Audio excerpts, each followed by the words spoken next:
अस्सलाम वालेकुम रहमतुल्लाहि व बरकातुहू। आज हम शुरू करेंगे मैथ्स की एक्सरसाइज 1.2 क्योंकि 1.1 हमारी कंप्लीट हो चुकी है। 1.2 में क्वेश्चन नंबर 1 देखते हैं। सबसे पहले a book exhibition was held for 4 days in a school. एक स्कूल में एग्जीबिशन है। The number of ticket sold at the counter on the first, second, third and final day was respectively 1094, 1812 और 2050 and 2751।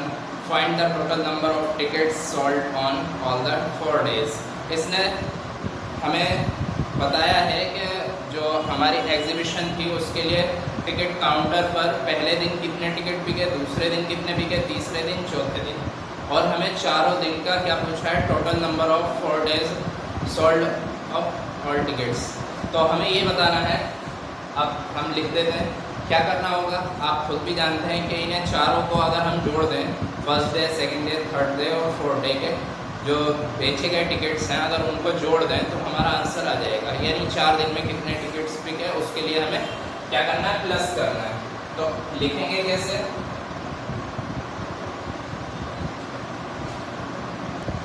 अभी मैंने लिख दिया है number of tickets on first day, दवा लगा दीजिए यहाँ पर, ऑन द फर्स्ट डे। और उसके बाद मैंने ये क्या किया है कि जैसा ऊपर है वैसा सेम। इसके लिए हम ये 2 तिरछे से निशान लगाते हैं, जिससे ये मीनिंग होता है कि ऊपर वाला ही सेम, ऊपर वाला सेम यहाँ तक। ये फर्स्ट डे के बाद सेकंड डे, थर्ड डे और फोर्थ डे।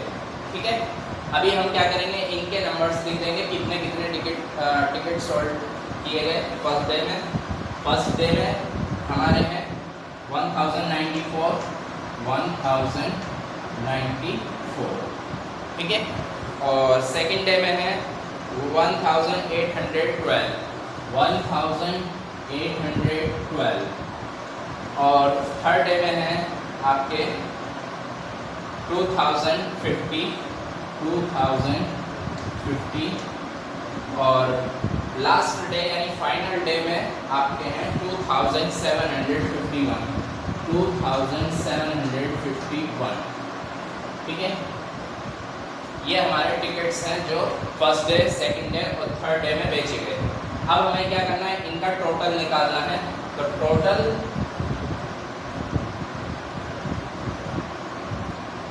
ये मैंने लिख दिया है, आप इस तरह कर सकते हैं। ये आपने टोटल करना है, टोटल करना आपको आता है, यानी प्लस करना आता है। चारों को आपको एक साथ प्लस करना है और ये आपका आंसर आ जाएगा। ठीक है, अब हम चलते हैं नेक्स्ट क्वेश्चन की तरफ। Shekhar is a famous cricket player. He has so far scored 6,980 runs. In the test matches, he wishes to complete 10,000 runs. How many more runs does he need? इस क्वेश्चन में कहा गया है शेखर एक फेमस क्रिकेट प्लेयर है और वो 6,980 run बना चुका है और वो चाहता है कि 10,000 वो रन कंप्लीट कर ले। तो उसके लिए उसको और कितने रनों की ज़रूरत होगी। अब उसे 10,000 रन बनाने की ख्वाहिश है, उसके कंप्लीट नहीं हुए। कंप्लीट कितने हुए, 6,980 रन। तो हमें क्या करना है, 10,000 से 6,980 को माइनस कर देना है, जिससे कि हमें वो नंबर्स पता लग जाए जितने की उसको ज़रूरत है। चलिए करते हैं फिर इस क्वेश्चन को भी सॉल्व।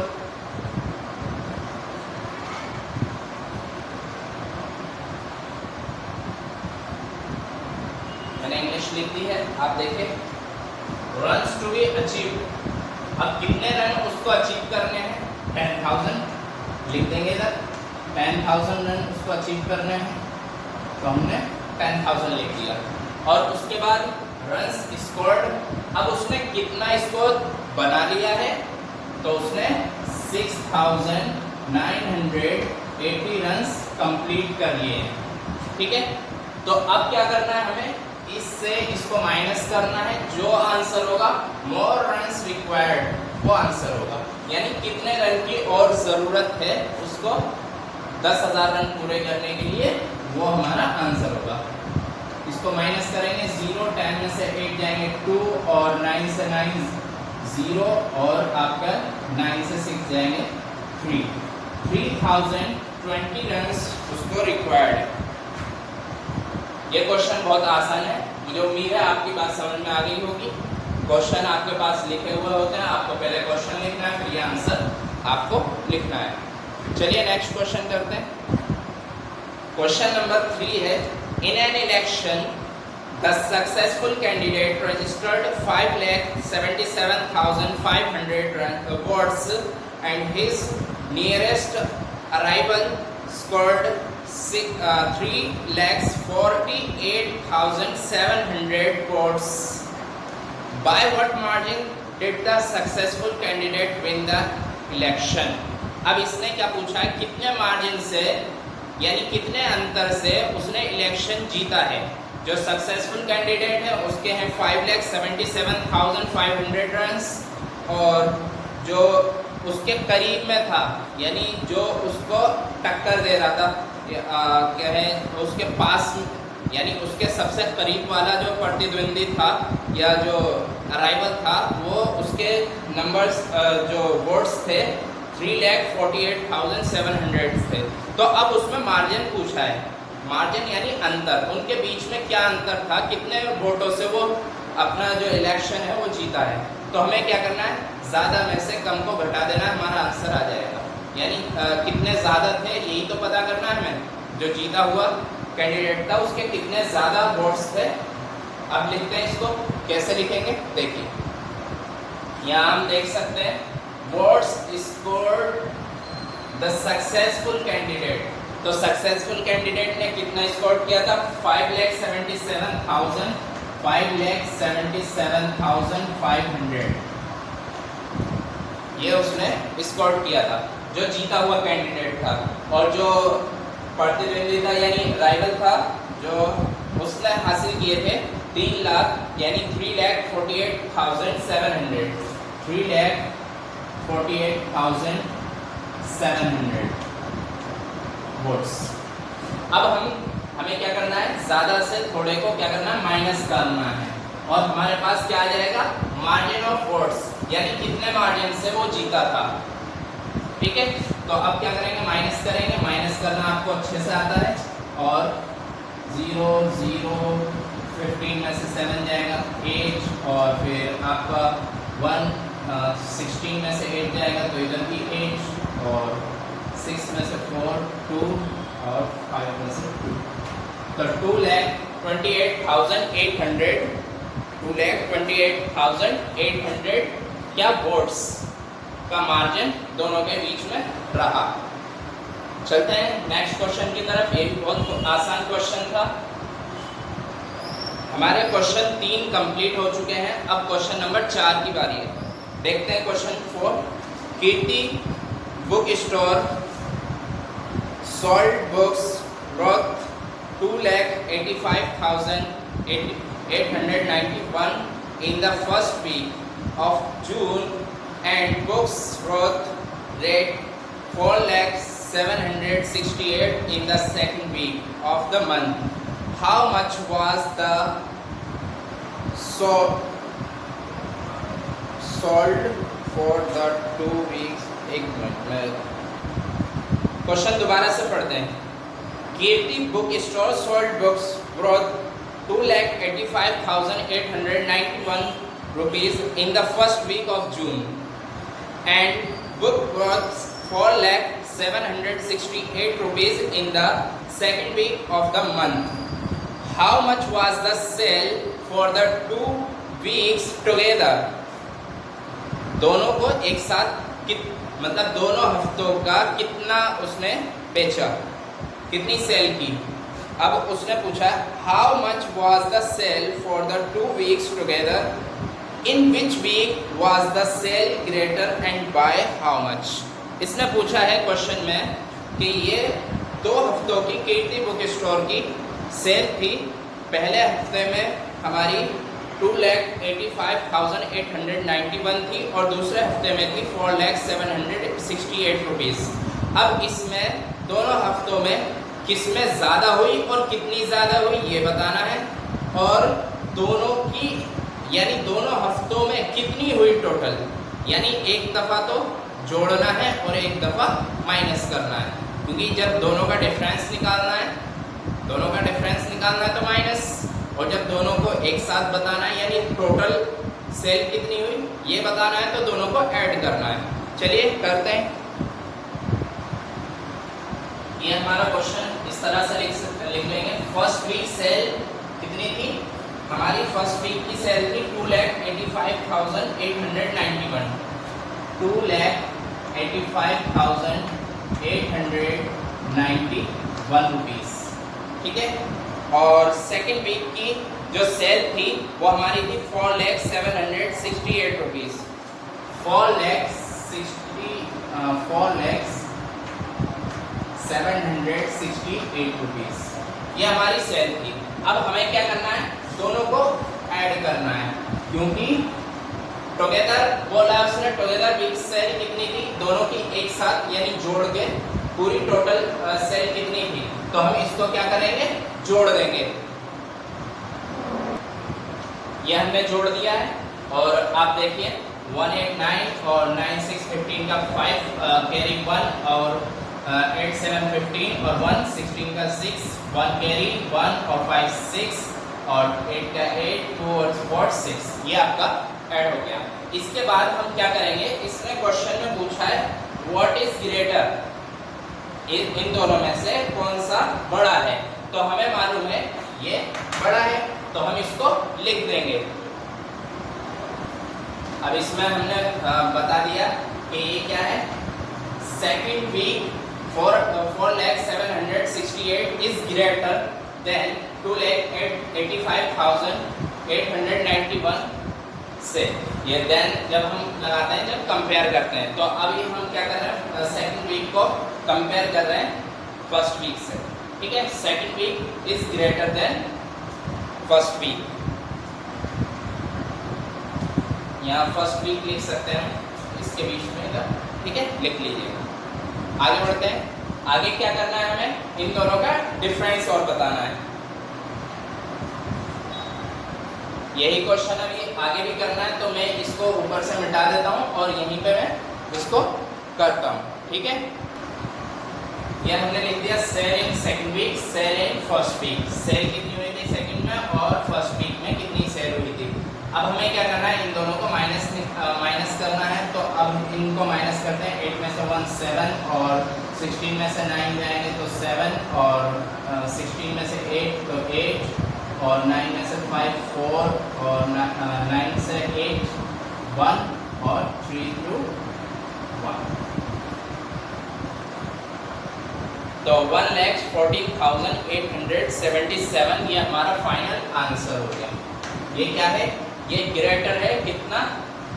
1,14,877 ग्रेटर है, यानी इतना बड़ा है, इतनी ज़्यादा सेल हुई थी हमारी कौन से? सेकंड वीक में। चलिए चलते हैं नेक्स्ट क्वेश्चन पर। अब देखते हैं question number 5। Find the difference between the greatest and the least 5-digit number that can be written using the digits 6 2 7 4 3 each only once। यहाँ पर 5 डिजिट दिए हुए हैं, उनसे हमें एक ग्रेटर नंबर बनाना है और एक स्मॉलेस्ट यानी लीस्ट नंबर बनाना है, सबसे बड़ा नंबर जो उन 5 नंबरों से बनाया जा सके। जब हमें बड़ा नंबर बनाना होता है तो हमें क्या करना होता है? उन डिजिट्स को, जिस ये 5 डिजिट दिए हुए हैं, जब अगर हमें बड़ा नंबर बनाना है तो डिसेंडिंग ऑर्डर में अगर हम लिखते हैं तो वो क्या होगा? सबसे बड़ा नंबर होगा, ठीक है। डिसेंडिंग ऑर्डर आप जानते हैं, डिसेंडिंग ऑर्डर कहते हैं जैसे सबसे बड़ा नंबर पहले, फिर उससे छोटा नंबर, फिर उससे छोटा नंबर, फिर उससे छोटा नंबर, ये हमारा डिसेंडिंग ऑर्डर कहलाता है। अगर हम नंबर को डिसेंडिंग, जो भी हमें डिजिट्स दिए हुए हैं, अगर हम उन नंबर्स को डिसेंडिंग ऑर्डर में लिख देते हैं तो वो हमारा ग्रेटेस्ट नंबर बन जाता है उन नंबरों की मदद से। और अगर हमें स्मॉलेस्ट नंबर बनाना है तो हमें असेंडिंग ऑर्डर में लिखना होता है, यानी अपोजिट जाना होता है, ठीक है। तो अभी हमें क्या करना है? अभी इन नंबर्स को पहले मैं बोर्ड पर लिख देता हूँ। 6 2 7 4 और 3, ये हमारे पास 5 डिजिट्स हैं और इनकी मदद से हमें एक ग्रेटेस्ट नंबर बनाना है, यानी सबसे बड़ा नंबर बनाना है, और एक सबसे छोटा नंबर बनाना है। तो हमें क्या करना है बड़ा नंबर बनाने के लिए? तो ग्रेटेस्ट नंबर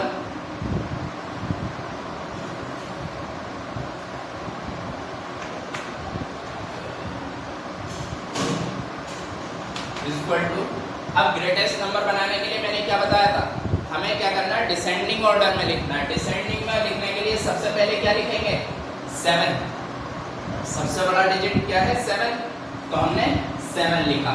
7 के बाद कौन सा है? 6, और 6 के बाद 4, और 4 के बाद 3, और 3 के बाद 2। तो ये हमारा सबसे बड़ा यानी बिगेस्ट नंबर बन गया है इन 5 डिजिट की हेल्प से। अब हमें क्या बनाना है? List number. लिस्ट नंबर कैसे बनेगा? हमें असेंडिंग ऑर्डर में बनाना है उसको। असेंडिंग ऑर्डर के लिए हमें क्या करना है? सबसे पहले 2, 3, 4, 6, 7। ये हमारा क्या हो गया? असेंडिंग ऑर्डर में हो गया। अब हमें क्या करना है? इन दोनों के बीच का डिफरेंस बताना है। इन दोनों के बीच में डिफरेंस के लिए मैं पहले भी बता चुका हूं, हमें क्या करना होता है? माइनस करना होगा। बड़े नंबर से छोटे को माइनस कर दो, हमें दोनों के बीच का डिफरेंस मालूम हो जाएगा। तो अभी हम माइनस करते हैं, ठीक है? ये हमारा माइनस करने के बाद ये डिजिट्स आएंगे, आप माइनस कर सकते हैं। 12 में से 7 जाएंगे तो 5, और 12 में से 6 जाएंगे तो 6, और आपके 13 में से 4 जाएंगे तो 9, और 5 में से 3 जाएंगे तो 2, और 7 से 2 माइनस करेंगे तो 5। ये हमारा आंसर हो गया 52,965। ये हमारा फाइनल आंसर। हमारे क्वेश्चन 5 हो चुके हैं, अभी हमें क्वेश्चन 6 और करना है, और बाकी 6 क्वेश्चन हम अगली वीडियो में करेंगे इंशाल्लाह। क्वेश्चन नंबर 6 है, A machine on an average manufactures 2,825 screws a day. एक दिन में 2,825 स्क्रू पेज वो बनाती है एक machine. How many screws did produce in the month of January 2006? अब इसमें पूछा है एक महीने में, यानी जनवरी के महीने में जनवरी 2006 में उसने कितने स्क्रू बनाए हैं पूरे महीने में। तो उसके लिए हमें क्या करना होगा? पहले तो हमें डेज मालूम होने चाहिए। 31 डेज होते हैं जनवरी के मंथ में, डेज ऑफ जनवरी मंथ, ठीक है? तो अब हम इसको शुरू करते हैं क्वेश्चन को। ये मैंने स्टेटमेंट्स लिख दिए हैं, अब पढ़ते हैं इनको। Screws manufactured in a day, जो मशीन है वो कितने मैन्युफैक्चर करती है एक दिन में, तो उसकी क्वांटिटी हमें दी हुई है कितने? 2,825 स्क्रूज वो एक दिन में बनाती है। और days of month of the January कितने होते हैं? 31 डेज होते हैं जनवरी के मंथ में। और अब हमें क्या करना है? हमें मल्टीप्लाई करनी है। हमें क्या करना है? मल्टीप्लाई करनी है, और मल्टीप्लाई करके हमें हमारा आंसर हासिल हो जाएगा। और क्यों करनी है मल्टीप्लाई? मान लीजिए आपके पास छोटे एग्जांपल से बात समझिए। आप जो है रोज 2 रुपए लेते हैं, आप रोज 2 रुपए लेते हैं। बताइए 10 दिन में कितने रुपए हुए आपके पास? तो आपने क्या किया? 2 की मल्टीप्लाई की 10 से।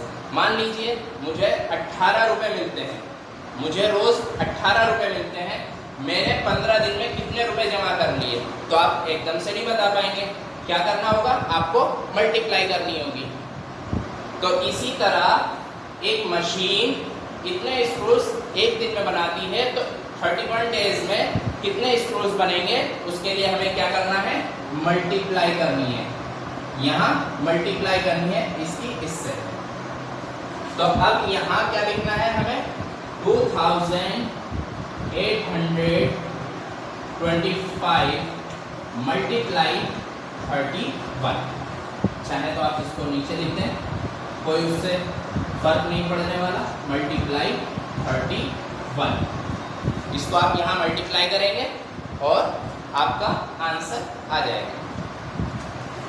मैं मल्टीप्लाई कर देता हूँ। ये क्वेश्चन को सॉल्व कर दिया है मैंने, आप देख सकते हैं, और इसको समझकर आप सॉल्व करते हुए करेंगे तो ज़्यादा बेटर है। ऐसा नहीं कि आप कॉपी कर दें, बेटर ये है कि आप सॉल्व करते हुए इसको अपनी कॉपियों पर, फेयर कॉपियों पर काम करें। चलिए मिलते हैं। आगे के 2 क्वेश्चन आपके लिए होमवर्क हैं। आगे के 2 क्वेश्चन आपके लिए होमवर्क हैं, वो आपको होमवर्क कॉपी पर करने हैं।